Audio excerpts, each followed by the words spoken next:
Today's day 7. It's a Yankee shirt today. It's Jeter's last year. I have to go to a game this year. I haven't ever gone. You can't be a Yankees fan and never go to a game. I have to go to a game this year. Got to figure out a way. Hopefully Jeter will be playing.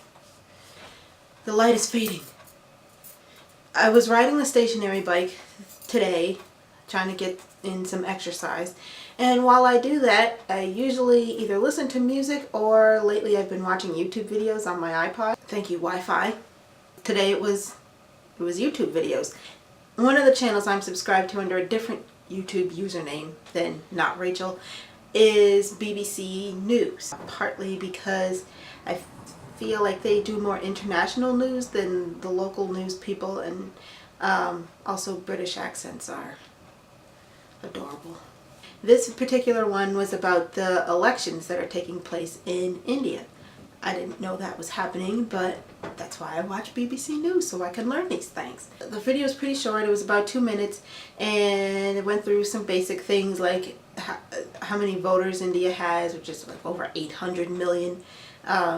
It's the biggest democracy in the world. But then it started getting into some other issues. There are a lot of young voters. The average age of the electorate?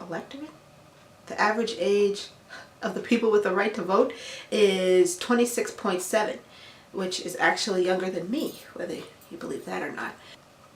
So the young people have a lot of issues about people being able to keep the economy going. Since it's one of the biggest democracies, it's also one of the biggest economies, and apparently there's the issue of prices rising. And as I was pedaling, I was saying to myself, oh, you better just get used to that, honey.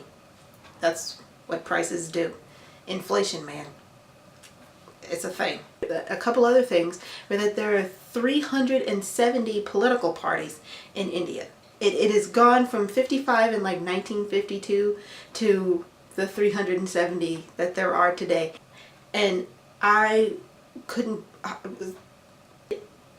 we barely have 5 in America. Not that I'm not comparing and saying one is right and one is wrong. It's just wrapping my head around the difference. The other thing has to do with the corruption in Parliament right now.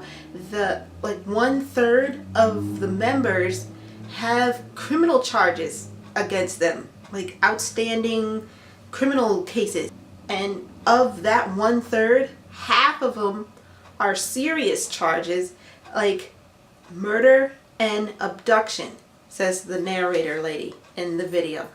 And I, again, didn't quite know what to make of that. So the people who are voting are not sure if this is a government that they can trust. So it reminded me of that thing I'd seen on Netflix. It has to do with political corruption and murder in the governmental officials. You know the name of that show.